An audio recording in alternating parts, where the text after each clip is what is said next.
Here we go, here we go. So it does tell you that one of the best places for you to put this is a fruit plant of some kind, or you could put it next to your trash can or whatever.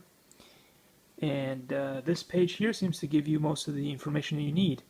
And I was right, you just put that little sticky thing in there.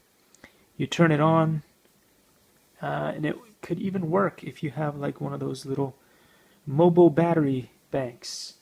So yeah, so far it looks like it's a good one. You will have to pay for extras of these, obviously, as they run low.